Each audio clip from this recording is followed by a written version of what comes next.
Good evening and welcome to LegalTechLIVE episode 100. We are back tonight. I'm your host, Nick Rishwain, and we're back tonight with the team from Hire and Esquire. We've got Julia Shapiro, founder and CEO, and we've got also Catherine Enck. Catherine, is it COO, right? It is. It is. Yes. Okay. Yes. I want to make sure. And Eric Fox, who I know as having this amazing psychology background, but I don't know the full title. If you could give us that. I'm the Director of People Analytics at Hire and Esquire, and I am an IO psychology practitioner, industrial organizational psychology. Excellent. Welcome, everybody. Thank you for being here. Thanks for agreeing to come back. This is the first time a company has come back for the third time, and I love it. I'm excited to have you back. Welcome all.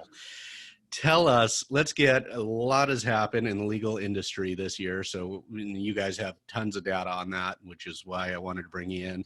But tell us what's new. I'll start with you, Julia. What's new at Hire and Esquire since last time we talked, which was now 50 episodes ago? Yes. Well, first, congratulations on episode 100. Yeah. Thank you. We're very excited to be a part of it. Yes. But I'm glad we're here.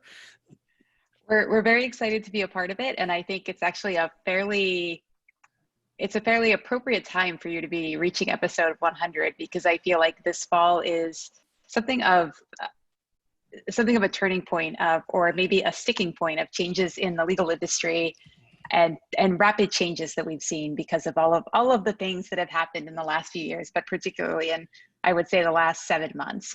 So I think very exciting in certain respects too, right? Because some of us who are worried about the legal industry kind of falling behind, and if COVID was over in like 60 days, we thought, okay, they won't really adapt to some of these changes that a lot of us in legal technology have been pushing for.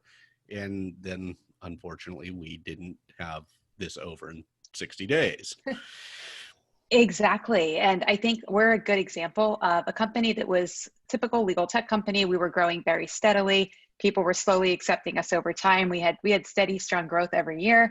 And COVID blew things out of the water for us in a good way. Initially, everything paused.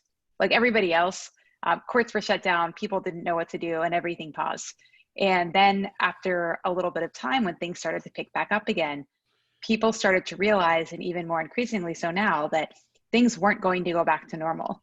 And they started to rapidly accept new ways of doing things. And I think we've grown incredibly quickly, even in the last few months, because everyone's now used to instability and unpredictability. So they're changing the way they hire. And before COVID, 75% of our projects were remote. That was just how we did business. And our clients tended to be people that were open to remote arrangements for flexibility and cost structure. And they wanted the best talent. They didn't care where they were. And a lot of other law firms weren't there yet. Now, everybody's there. 99% of our projects are remote. We have a few here and there that are local counsel court appearances for courts that have opened up. But we've really seen that everyone's accepting this way of work. People don't blink anymore. And I mean, I think COVID was awful. If we could have it not happen, we all would.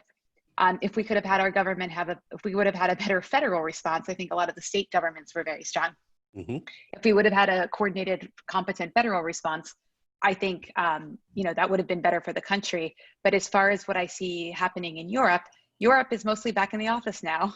They had public health, they believed in science, people went back into the office within 60 to 90 days.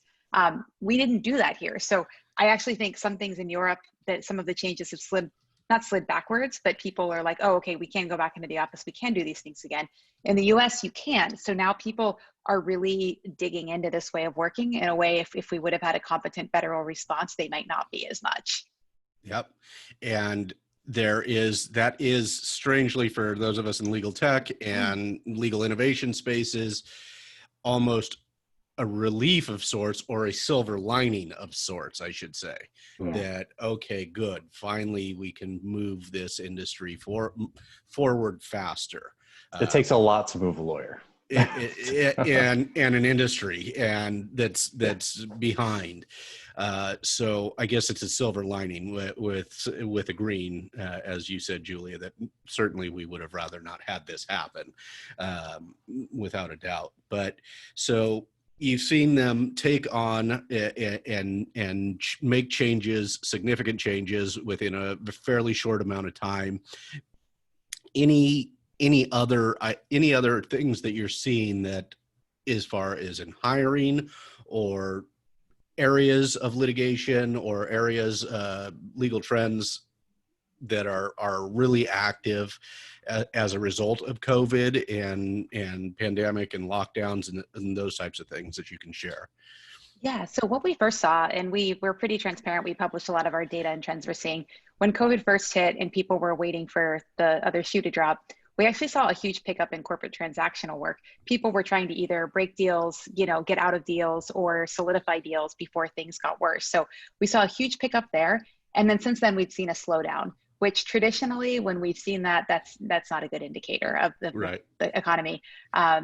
Initially, we also saw a lot of family law picking up, which wasn't people suddenly getting divorced because they couldn't stand each other after a week. It was people renegotiating their custody agreements for this new normal, and who can my kids see and feel safe with, all of those things. Some sleeper, and then litigation. A lot of courts stopped and closed. So litigation initially stopped, but it's been slowly picking back up again as things have come back online and there's a backlog. And again, litigation always does well during recessions, and we have started into a recession. The stock market might not show it, but we are definitely beginning a recession. Another indicator of that, bankruptcy has picked up. So we're definitely seeing trends in bankruptcy increasing, showing again, an indicator that the economic outlook is probably rough for us ahead in a few months. And things have been somewhat artificially inflated, and that shoe's going to drop soon. So I think just looking at larger legal trends, bankruptcy, litigation are going to do well. Corporate and M&A will probably soften. And again, same thing with real estate. We saw a lot of activity as people were trying to get out of leases or break leases. We've seen a lot with insurance too, same thing. I think that will pick up. But I think it's a pretty recession leaning outlook for the next, I think, a couple of years or decade, depending on what's going on. Also, wills, trust, and estates going up, unfortunately. That's the other one that you missed. Yeah. So some family planning or estate planning types of things, which makes sense, right? When people are feeling anxious or threatened, fearful, things like that. All right, I better get my stuff in order just in case. Yeah. I know family members who've done just that. And I know from my circle, everybody I know has had a death from COVID.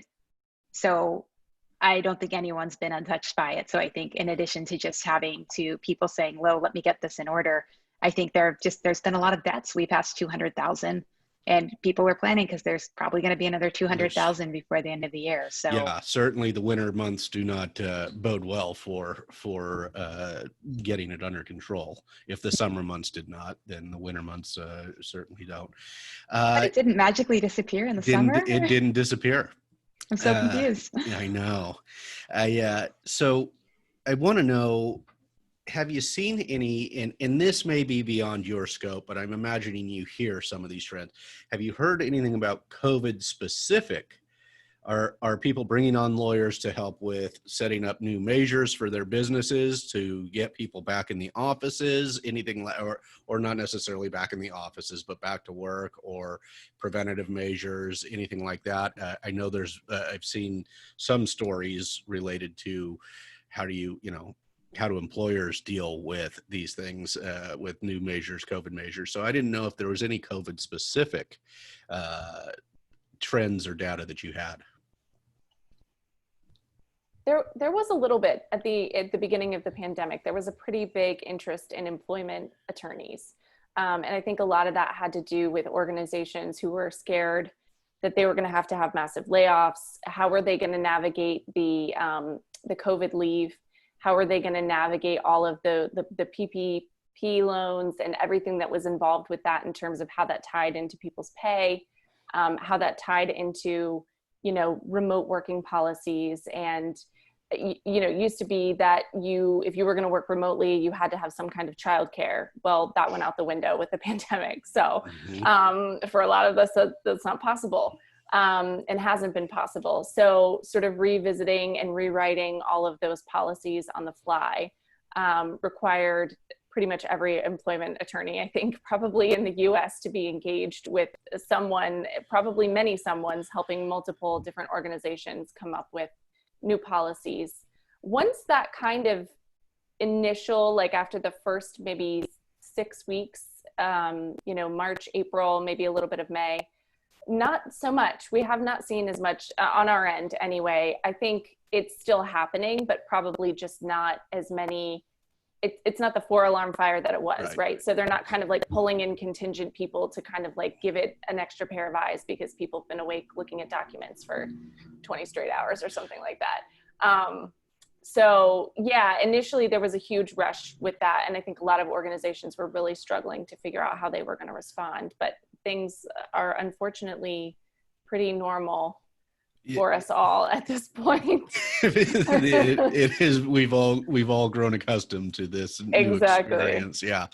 One of the interesting things, it's probably beyond the pale for you guys, but I've been watching out for an increase in IEPs and litigation around individualized education plans, because now you have so many kids who are working, much like we're talking right now.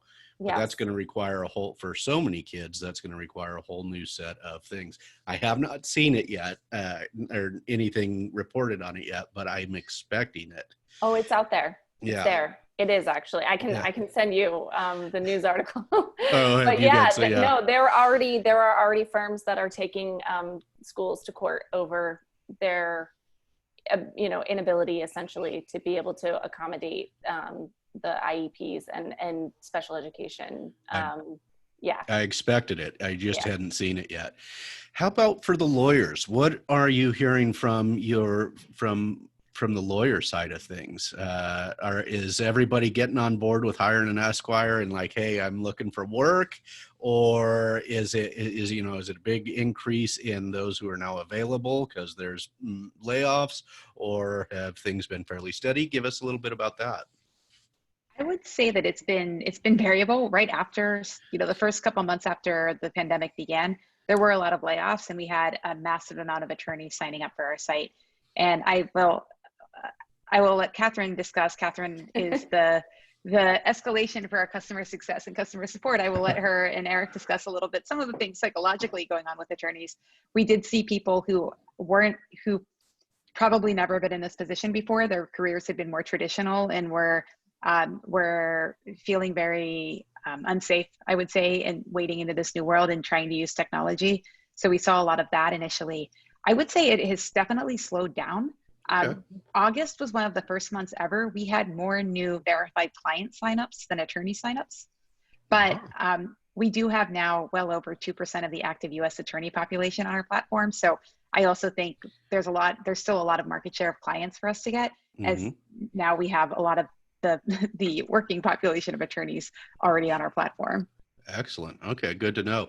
And that kind of goes hand in hand with some of the economic data that I've been reading about K-shaped recovery, and those of us who are more in knowledge work seem to be faring okay. Yeah. And unfortunately, for those who are in maybe lower wage work or can't work behind a computer, are not faring as well. Eric, what have you seen in the data? What has the data told us about the psychological traits that we need to hear about and know about as legal professionals in this environment?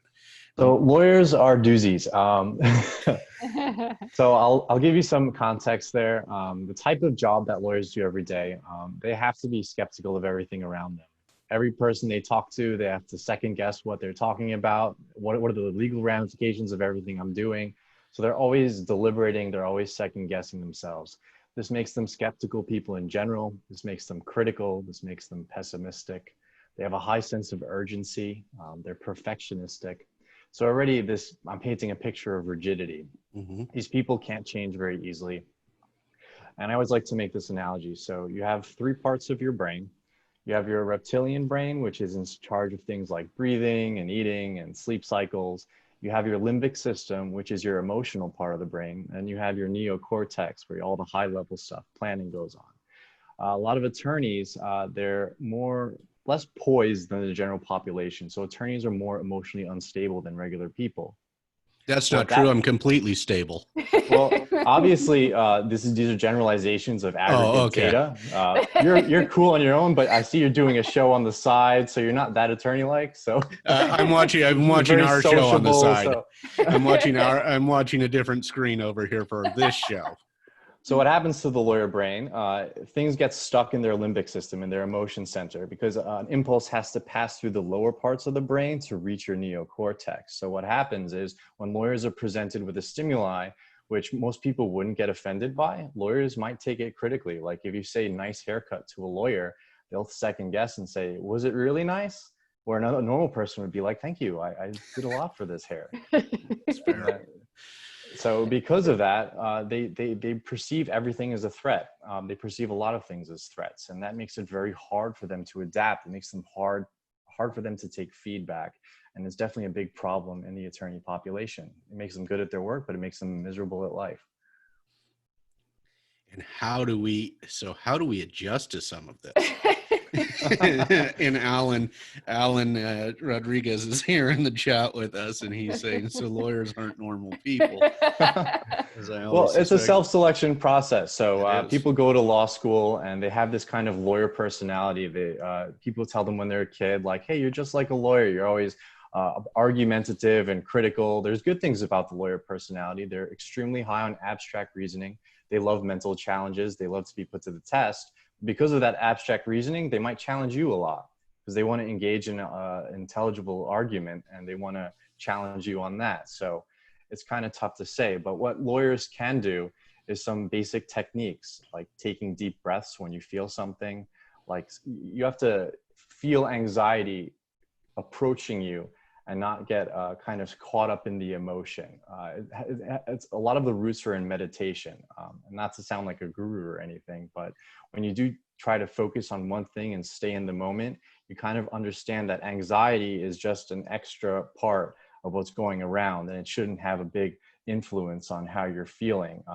And it's not some like quick fix. This is something you have to practice every day and get in that mindset. But the neuropsychology says that once you make these pathways pretty consistent, you can start understanding your anxiety rather than being overcome by it. Excellent. So I have to, which makes me have to ask, and it digresses from some of these great points that he's making, but how often has the team had to come to you for some of these kind of recognize that this is happening right now, and how do I adjust to this? Luckily, we're more of a tech company, so we have a different profile than usual attorneys. Everyone's very relaxed and very adaptable. We're a 12-person or 10-person team right now. Everyone knows how to put on a bunch of different hats, and we select people specifically who are adaptable to become part of our company because that's what works best with us. That's great. That's good. And this, what are some, so though you have those traits of lawyers. Now this is running up, as Julie and I discussed last week or something when we were prepping for this show, that runs up this rigidity that you've kind of, the overall rigidity that you discussed, that comes up against all this chaos and all this anxiety inducing stuff that we've been going through in the country, starting with COVID and then lockdowns, which none of us were used to ever. And not in my lifetime have we ever had to lock down for any number of weeks. And then followed by, now we have economic uncertainty, and then we have the civil unrest. And so you keep kind of piling those things on. And how does a person who's got this more rigid style, how do they cope with that? It takes a lot of hard work. You have to get off your ass every day and keep making it better. I mean, some of these sound like really typical suggestions, but keep yourself healthy. Nutrition, exercise, sleep, renewal, the right amount of water can definitely change your neurochemistry. Things like helping others.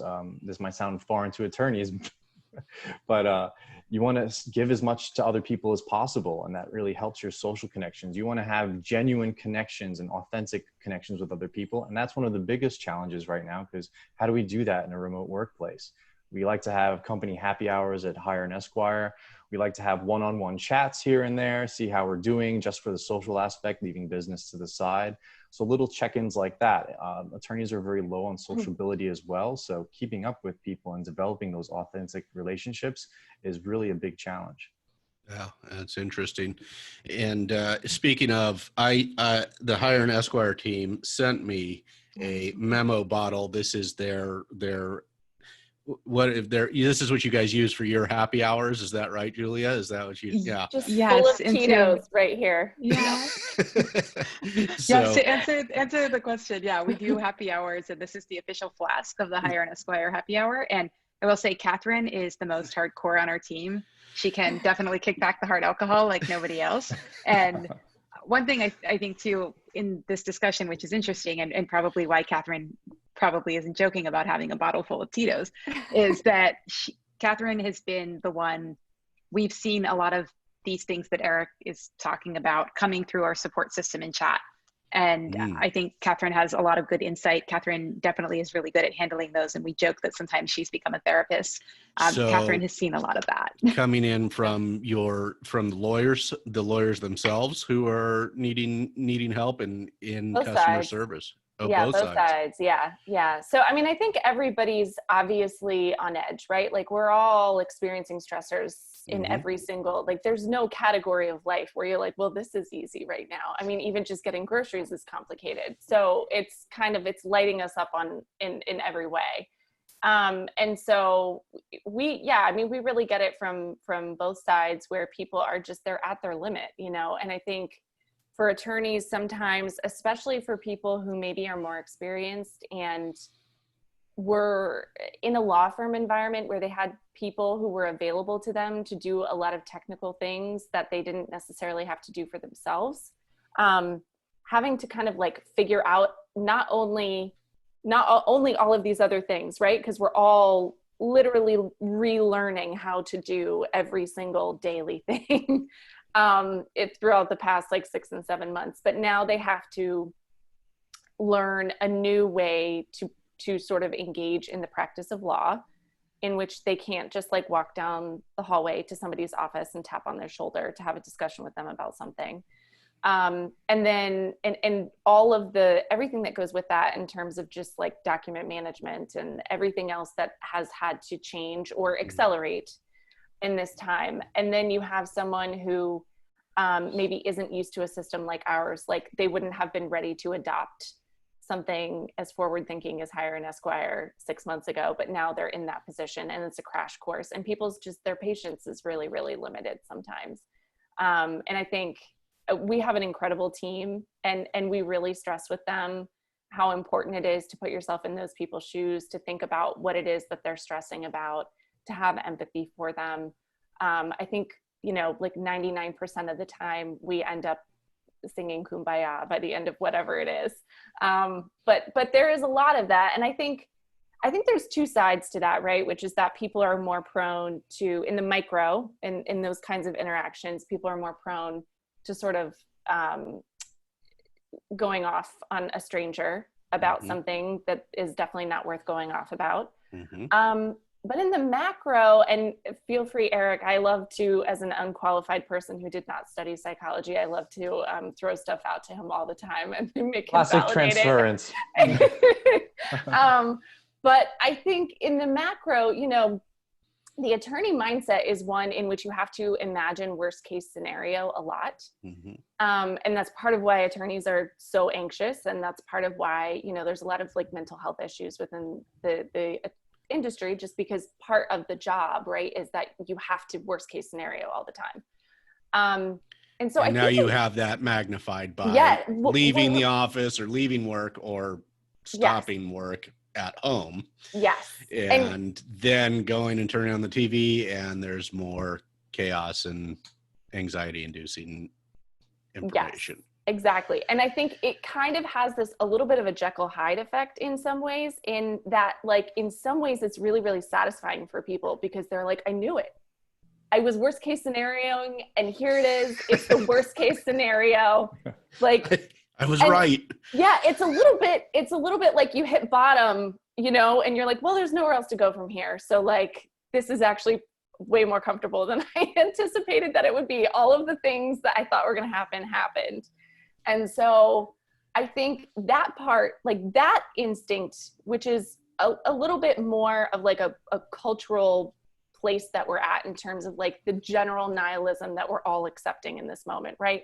The plus side of that is that all of the barriers that everybody kind of put in place that they thought were protecting them from these changes, really scary changes, are actually sort of disintegrating and melting away. Because who cares about that right now, right? Like, let's just do whatever thing is going to work. And so I think for us, that's been really positive because we're seeing much higher adoption, because who cares what the method is that we're going to use? We're going to do the thing that's going to be quick. We're going to do the thing that we can afford to do. And we're going to do the thing that's going to meet the need that we actually have. Whereas, you know, pre-COVID, there were just all of these like cultural and psychological reasons for not doing something differently than you had ever done it before. Yep. And all of that is out the window now. So yeah, it's been interesting to kind of see that. I think there's a silver lining to it, right? There's the part about it that's terrible, which is that we're all freaking out all the time. And then there's the upside, which is that we're not freaking out about stuff we don't need to anymore. All right. That's right. Yeah. I would say that my hair is on fire, but I can't use that one, and it really makes me upset. Got the beard though. I do, and that's your not beard yet is on fire. Yeah. Not yet, but we are in California, so you know, who knows what will happen there. There's an added thing, right, for people in certain regions. Oh God, yeah. Well, now and then we have the hurricanes. Oh, now we have wildfires, and you know, I mean, just when you think it can't get worse or it can't get more trying, it does.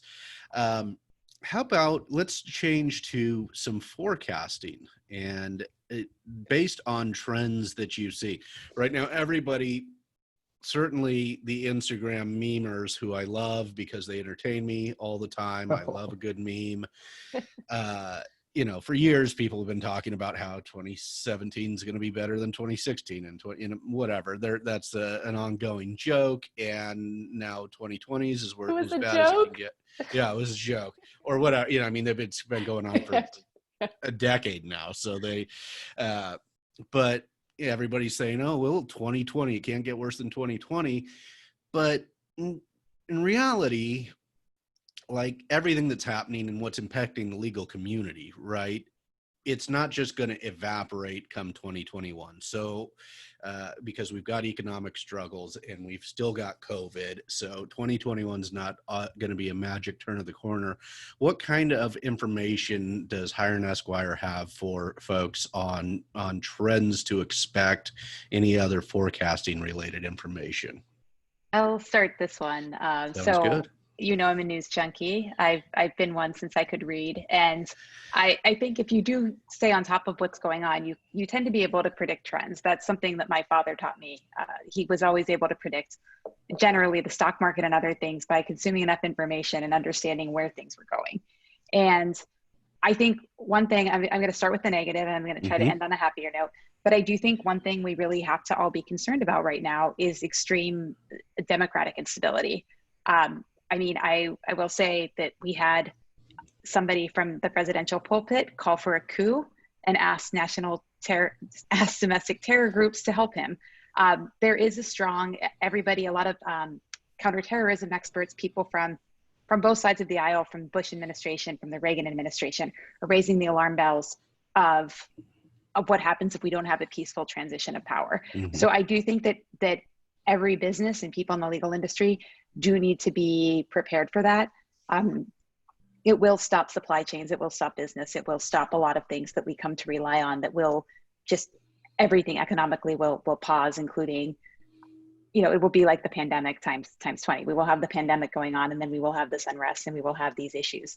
So I think that we all need to be prepared financially, safety-wise, embrace ourselves for what happens in November. I also do think everyone as a citizen and as a lawyer, I know I've seen a lot of lawyers in voter protection volunteering that I'm doing in groups and online trainings. I think everybody as a citizen has a responsibility to brace themselves and to reach out to their representatives to ask what they're doing about this, what they're planning, how they're going to help, how the government's going to help handle this. And then anything you can do with voter protection, with voting. I think those are all really important things to do as citizens to prepare for or hopefully to not make the worst case scenario happen throughout the end of 2020, which will have incredible implications through 2021. So that is a huge, again, I'm not saying it's going to happen. I'm saying there's a probability of an extreme collapse if we don't get ahead of this problem. So I think we all need to be prepared from that in a business sense. So that is one big thing that is a trend that not just me, many other people are forecasting as well.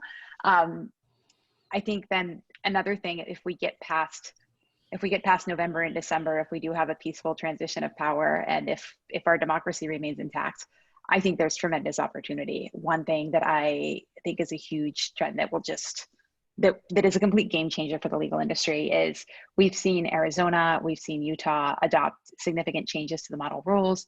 Utah's in a regulatory sandbox. Arizona just did away with Rule 5.4 and fee sharing. The rules on fee sharing are why law firms are run like they are and why they haven't really scaled, because you can't have non-lawyers owning law firms.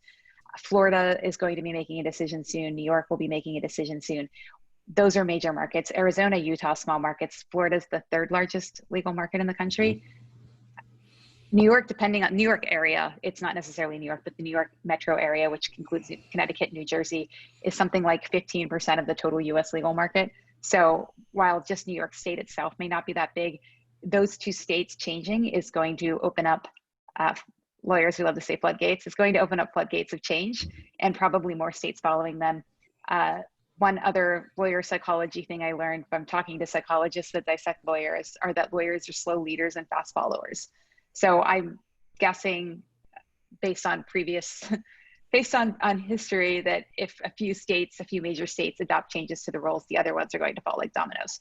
So I think that there is just amazing opportunity to innovate the way that we do law, for other people to come into the law, for lawyers to have the opportunity to practice in a new way. There's no change is good or bad. Everything is what we make of it and how the pieces fall. But I do think right now there is a chance for lawyers to have better work-life balance, better management, all of the things lawyers have wanted, if it's not run by the lawyer fiefdom system. Yep. And Alan Rodriguez is here and he was on ATILs for California for the access to justice through legal innovation. And trying to push some of these changes here in California. And so I think you're right. I think the tide seems to be turning, but this will also cause some anxiety for many lawyers, right? They think that this is definitely going to take away from, it will allow other people into the firm. And some of the old arguments are that it will, could impact their independence over representing their clients and doing what's in the best interest of their clients. Now, obviously, the arguments to that are, there's plenty of firms where it's got to be in the financial interest of the firm, or you just don't represent the person. So it's those financial restrictions or requirements have caused have always played a role. They just haven't been had a role played by somebody who's a non-lawyer or a non-lawyer investor. What do you expect? Do you expect lawyers to be in greater need in 2021, as far as not just with regulatory changes, but we're going to have any areas that are going to need a significant increase in lawyers? In 2016, 2017, we saw a huge uptick in the need for immigration lawyers to stand on the battlefield with their clients. Do you see anything like that happening in any other areas come 2021?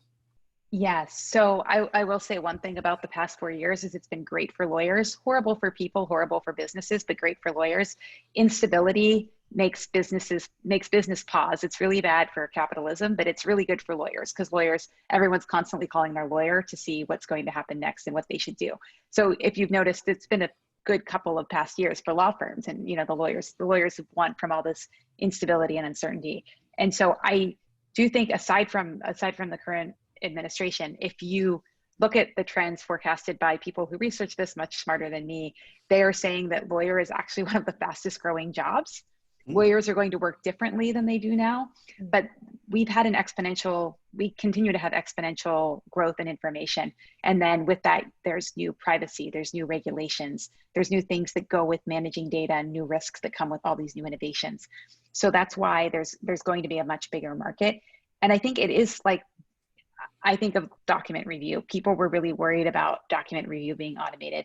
There is no way everybody in the country could be a lawyer, and there would be no way you could keep up with document review manually at this point, because you used to have, for document review, reviewing documents for litigation, you would have, your little file cabinets, and people would come in and they'd put the files in boxes. When I was a summer associate, the first document review I did was like out of paper boxes.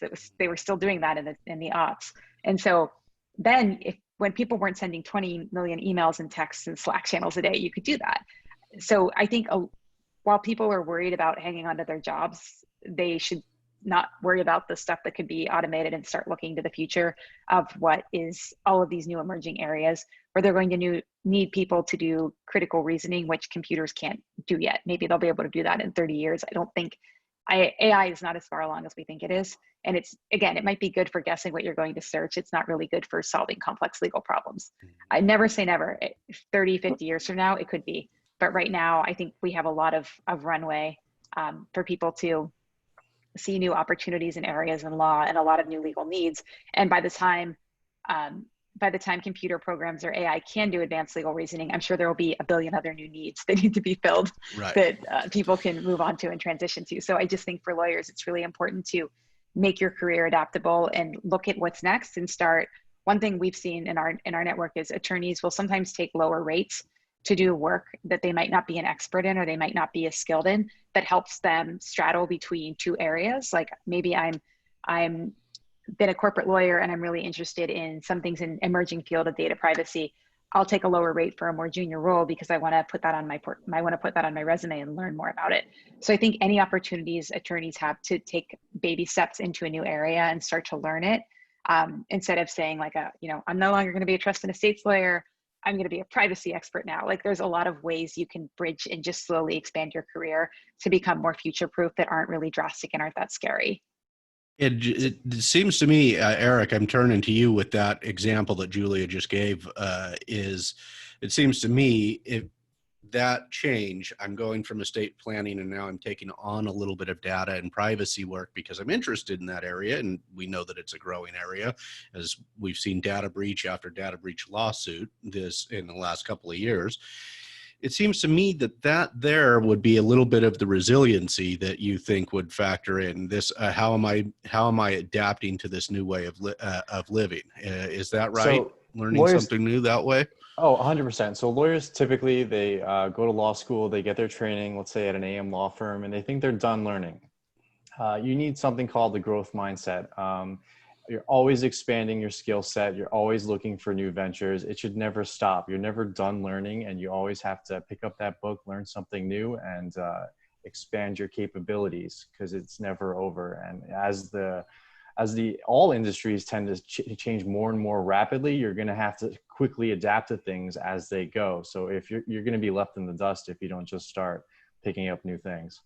Okay, so that would go with some of these psychological aspects of kind of accepting your emotions, do some deep breathing, but also get a clarity of mind. Get the clarity of mind. Where do I need to go? What's comfortable? And sometimes people need to talk to a coach, find out what's good for their personality or their personality subsets. Some people might be better entrepreneurs. Its prototypical profile of an entrepreneur has the opposite personality traits of a lawyer. they're literally the opposite bars on the personality test. So like, if you feel like you're a little bit different than other lawyers, go talk to a IO psychologist, go find out from a coach. You can take one of those tests, see where your strengths lie. Do you like to talk to people? Do you like to stay alone? That's a big thing that people might want to consider. Do you like to coordinate things between a team? You're more agreeable. You actually care about the other person. You can see the world through eyes of others. These are things that a lot of attorneys lack. And if you're one of those attorneys that has them, you might want to think about moving to another field that has something more similar to that. It's fascinating when you say that about the entrepreneurship being a kind of almost an antithesis to the law. So many lawyers I know from Legal Tech, including our CEO at experts.com, family members, Julia, and a wide variety of former guests of this show, left the practice of law to go into entrepreneurship and build a technology firm. Also, I know Julia firsthand. She has more of right, an entrepreneur personality than the lawyer lawyer. personality. Yeah, So really she went in the interesting. right direction for her. But I will say, I loved being a lawyer, and I think there's ways to bring those personality traits into being a lawyer. I would not have left law if I hadn't seen this idea and felt really passionate about people having healthcare and it being done better. I think there's a lot of room for creative arguments and creativity within law, and also ways to bring in more social skills to bring people together. So I think especially right now with everything that's going on, I think lawyers are very important again. I know that sounds weird. I feel like, America went through this love affair with tech. Americans have always kind of hated lawyers, which is okay. It's okay. But Americans have always kind of looked down on lawyers in some ways. And then there was this love affair with tech. And then everyone's kind of like soured on tech, and like it wasn't this utopia On it was supposed to big be. tech, I think Yeah. it's there are small upstarts still that people are like really excited about, but taking all my Completely. data, that kind of got old real quick. And again, tech wasn't good or bad. It had tremendous opportunity and potential. And I do think, again, if we would have regulated it a little better, like if you even look at how Europe's regulating it, it's still scary. It still needs some training wheels and bumper lanes, but there's a lot of opportunity if it's done well. I always say capitalism needs a cop. And I feel like that's kind of the problem that we're on, is you need regulation to make commerce and capitalism work. And I think technology is the same thing. And I think there's still great potential, but we need to be thoughtful about how we do it. So I think that's some of the disillusionment with tech. It was just this all out party, like these companies aren't evil, like you can change the world through tech. You don't need policy, you don't need government. And I think government's one of those things, and policy is one of those things that you don't think you need it until it's not there anymore. Then you really, really feel the lack of it. And I know, when you travel to other countries, there are some countries that are really exciting and beautiful, but people don't want to do business there because there's so much corruption, and or the government like resigns every few years, and you're there and suddenly tanks are rolling down the street, and another government's coming up. I've been in countries when that's happened, and even though there's great opportunity, there's a young population, nobody wants to do business there because of the instability. So That is where I think we do, especially lawyers, getting back to why lawyers are important right now. Government is important. Law has a place, order has a place. And I think people are realizing that, and lawyers do have the opportunities to be heroes right now. This is where we need people, protecting polling places. This is where we need people actually getting involved. And I do think that there's a new era where lawyers can be incredibly useful. What we have is almost burned down. That can be very scary. That can be chaos. We can rebuild from there. And I think lawyers, if we do rebuild in the right way, lawyers can be a very important, thoughtful part of that process. And that's where they're important again, or that's where maybe people won't hate lawyers the way they did before. So I think there's huge opportunity. Things could also be complete chaos. It's up to all of us in the legal community and everywhere how we rebuild this next era. Excellent. And I'm going to wrap up with Catherine on this one. And we're hitting about 45 minutes here. I don't want to keep you guys all night. But Catherine, from the more legal tech and operations perspective, you had a distributed team from the you guys have had a fairly distributed team. Yeah. And was there really any transition for hiring Esquire into dealing with COVID? Really. Yeah. No, not really, honestly. I mean, we had an office in Philadelphia and an office in Pittsburgh. And, you know, we told everybody to stay home, and we kept the offices for a couple of months just in case we were going to go back. I don't think anybody in Pittsburgh ever needed to go into the Pittsburgh office to get anything from it that they needed. I think that Tiffany, who works with me here in Philadelphia, I think she and I maybe went in once or twice to grab like really important mail. But that didn't even start till May because none of the government agencies were mailing anything. And so it was like, what did we need it for? I mean, it's great to have it, right? To be together when you can, but we really didn't need it to do anything. So there were no major changes. Yeah. I miss the offices. It was an adjustment for me not being able to travel to the East Coast in Pittsburgh and spend time with the teams. And I'm already sad about psychologically. Yes. Yeah. Socially and psychologically. Yes. From inability to operate standpoint. No. Right. And that was the aspect I was really looking at there from which is a really interesting parallel to so many illegal the opposite really of what so many law firms had to all of a sudden do because they are all focused on that central law firms and corporate offices, usually centralized hub. Whereas many in legal technology and in surrounding law related areas, we were able to, it didn't impact any of our operations really. And that's interesting. We almost had, I like to say we had an easier transition than most in this respect. Any final thoughts for folks going forward, 2021, lawyers, any last minute, we'll start with Julia, Eric, and then wrap up with Catherine. Lawyers, employees, any last minute recommendations, anything that stands out? I would say the most important job right now is citizen, and that's going to mean a lot to your professional career in the upcoming years. So I think lawyers, if you have any talents you can contribute to securing things for the next couple of months, that's what's most important right now. And beyond that, again, just everything Eric said about fine-tuning your resiliency skills or practicing them or honing them so that you can get through what's 2020 and probably going to continue to be a rough ride. And Eric, how about as far as recommendations for resiliency and those things, is there a book or a resource that you recommend? I could link you some things that maybe you can post on your website. I don't have anything on hand right now, but I do have a couple of recommendations. If you are managing attorneys, there are some things you could do in the virtual workplace to kind of give them a little bit more autonomy.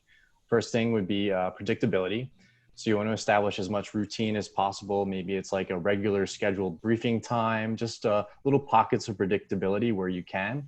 You want to give attorneys control. They're very autonomous people, so you want to give them choices. It could be anything as mundane as like, do you want to have a video call or a phone call? Give them as much say in like how they go about their work as possible. And the last thing is connection. Keep fostering those authentic, genuine bonds as much as possible. And as much as it pains lawyers to want to do that, I would say those three are the big ones you could do to make it work for them. Excellent. Catherine? I think that my final thoughts would be, you know, in moments when moments in history when there's chaos like there is right now,